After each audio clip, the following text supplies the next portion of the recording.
Bem, um mês de conscientização quanto ao seu coração. É o Setembro Vermelho, né? E no próximo dia 29, a gente vai ter aí o Dia do Coração. Olha que coisa boa, né? Deveria ser todo dia, porque sem o coração funcionando, ó, tu não faz nada, A gente né? já vai começar a semana que vem com o Dia do Mundial do Coração e com ações mais intensivas em relação à prevenção para a saúde do coração, saúde cardiovascular, de maneira geral. Como aqui a gente não quer que você fique com o coração aflito, né? A gente já vai falando antes, para você ir se preparando. Então a gente está recebendo a doutora Cíntia Gonçalves, ela que é cardiologista e vem falar sobre os alertas, né, de prevenção e cuidados com a saúde cardiovascular. Tomamos um susto recentemente, porque um colaborador nosso, com apenas 43 anos, para os padrões hoje, é muito jovem, né?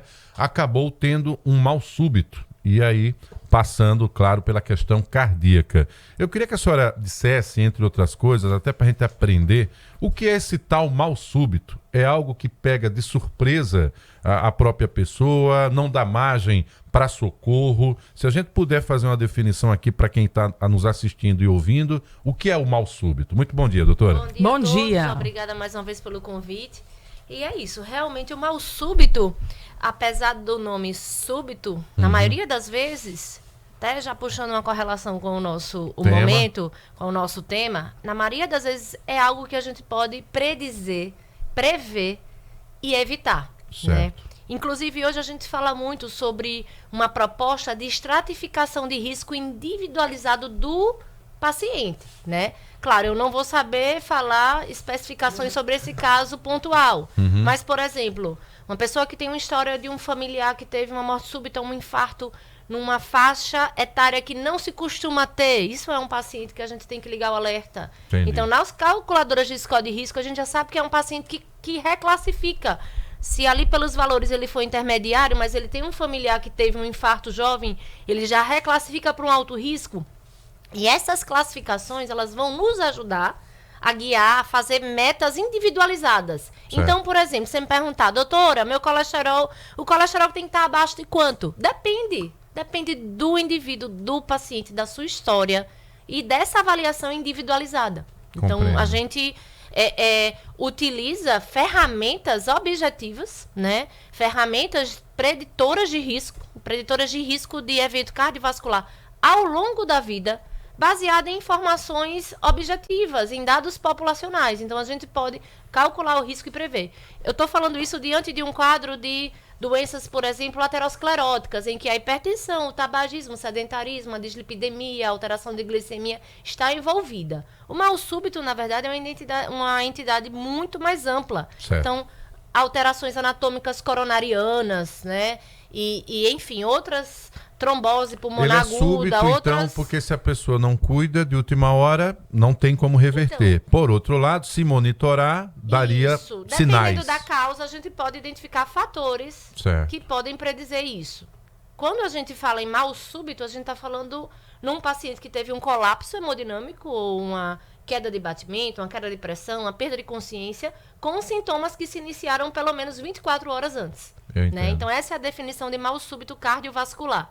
Pode ser Esse mal-estar não se manifestou antes ou pode ter sido negligenciado? É silencioso. Pode né? ter sido negligenciado. Então, na maioria das vezes, é um paciente que teve um desconforto, mas que não valorizou, não procurou uma emergência. Esse E aqui desconforto como é? É uma dor no braço? É o pode quê? ser uma dor, pode ser uma sensação de opressão retroesternal, né, nessa região aqui do tórax. Pode ser uma dor que a gente às vezes não valoriza, um desconforto aqui na mandíbula. Se não for algo relacionado à parte óssea dentária, um desconforto na mandíbula também pode ser um sinal de infarto. Poxa, né, de doenças como cardíacas. é complexo, né? É muito complexo. A parte do coração vai irradiando. A gente costuma falar que da cicatriz, né, do umbigo para a mandíbula, todo o desconforto a gente tem que olhar com olhos de quem procura uma doença cardíaca, num contexto de sintomas agudos, né? E aqui eu reforço a importância da própria população ter ciência de de para onde se dirigir quando tiver sintomas relacionados a essa parte cardíaca e dor. Porque imagina que tem situações, infartos, por exemplo, que a gente tem que agir de forma muito rápida, fazer cateterismo de emergência, avaliar, né, se é caso de stent ou não.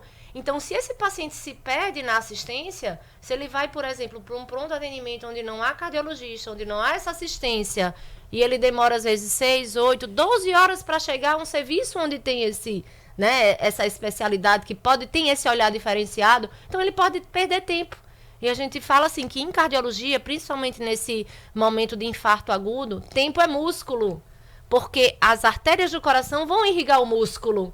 Então, quanto mais a gente demorar para ter acesso a um serviço que tenha capacidade de diagnosticar e absorver, né, e entender o que está acontecendo com aquele paciente, maior a chance de sequelas, que é o que a gente chama de insuficiência cardíaca, né? O infarto não tratado no momento adequado, ele enfraquece o músculo do coração, predispõe ao surgimento de arritmias. Várias limitações por cansaço, inchaço. Então, assim, tempo é muito importante, né? E essas referências, né? A população ter as referências prontas. Infelizmente, a gente tem que pensar o que mais acomete a população, o que pode trazer eventos mais graves. São as doenças cardiovasculares. Então, é importante a gente ter esse entendimento e ter essa logística na mente, né? Se eu precisar, para onde eu vou, né? Quem vai me levar, como é que vai ser essa logística, porque é fato, né? Então, assim, como você trouxe um exemplo, uma pessoa jovem de 40 anos, Isso. né? Então, até os jovens hoje em dia, eles podem ser acometidos, né? Acima de 35 anos,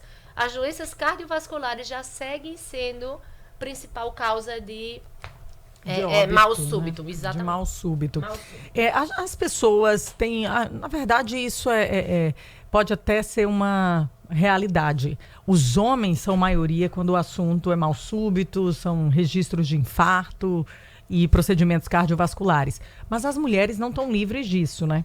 Eu acho que é importante a gente falar sobre isso, porque não é comum a gente observar, dentro do check-up feminino, o check-up cardiológico. É comum a gente observar o check-up de imagem, o check-up endoscópico, o check-up talvez de uma ressonância magnética, né, muscular, óssea, mas a gente não observa numa rotina de check-up feminino, da maioria das mulheres, essa preocupação de fazer um ecocardiograma, né? Um eletro, um mapa, um Holter com um período regular.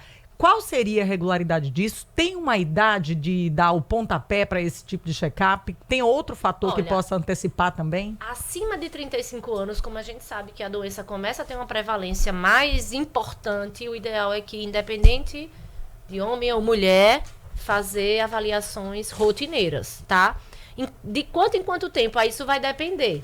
Então, como a gente individualiza esse paciente, a gente calcula esses riscos, então a gente vai ter alguns pontos que a gente esse paciente precisa ser reavaliado a cada 6 meses, a cada 3 meses, a depender do que ele precisa corrigir para estar num momento, digamos assim, num contexto ótimo, né? Recentemente houve acredito que vocês, né, enfim, é uma coisa que está bastante na mídia, essa questão da redução dos valores da pré-hipertensão, né? Pois o famoso 12/8 mudou ficou o conceito, agora, né? Então, assim... E o tal do colesterol também, que mudou também, né? Então, o assim, LDL. A questão do 12/8 mesmo, não é que... a gente tem que ter um pouco de calma para interpretar. Não é que todo mundo que tem 12/8 ele é hipertenso. Mas a faixa da pré-hipertensão, ela foi reduzida, né? Então, a pré-hipertensão... Hoje é de 120, de 12 por 139. Então, engloba uma faixa que antes não era considerada para hipertenso. Por quê? Para que a gente possa atingir essa população, né?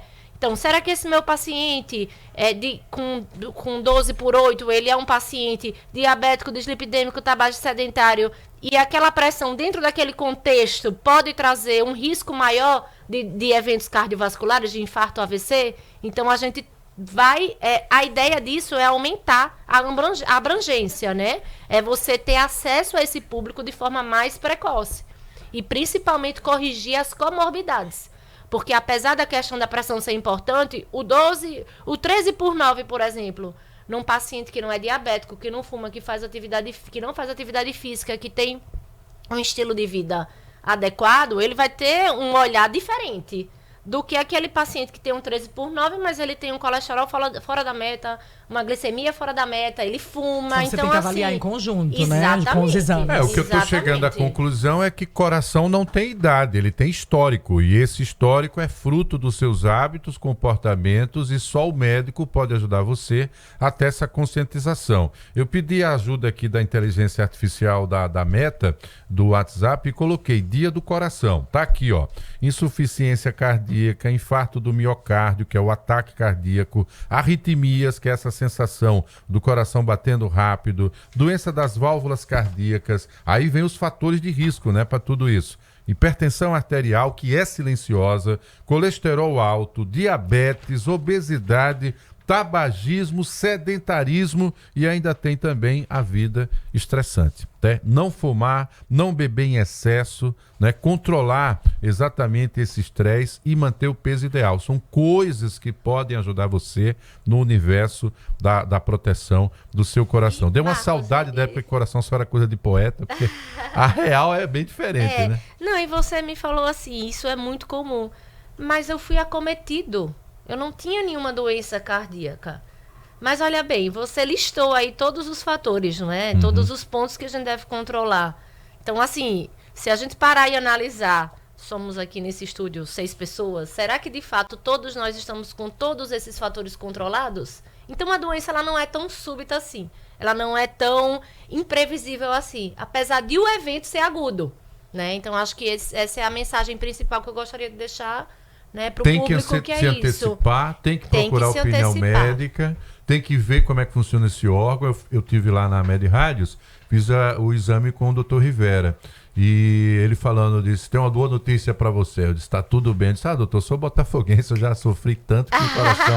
Ele ficou rindo lá. Mas é bom quando você ouve isso do médico, né? Isso, porque você fica com uma sensação de tranquilidade tremenda. Isso, e a gente deve buscar. E assim, eu reforço que é isso. Então, a população tem que saber para onde se dirigir, porque tempo é músculo. Quando a gente está diante de um quadro agudo, quanto antes aquele paciente ser assistido, menos complicações a longo prazo ele vai ter. Então, ele tem que se dirigir a uma emergência cardiológica, né, que funcione 24 horas, que tenha os recursos adequados para suprir a necessidade daquele paciente, né, e com uma estrutura complexa, e que possa também suprir toda a cadeia de eventos, porque às vezes o paciente tem um infarto, por hora a gente estabiliza, mas aí será que aquele paciente vai precisar depois de uma cirurgia cardíaca? E aí é importante que a gente se referencie ao serviço que consegue suprir toda a complexidade que a doença cardiovascular exige, né?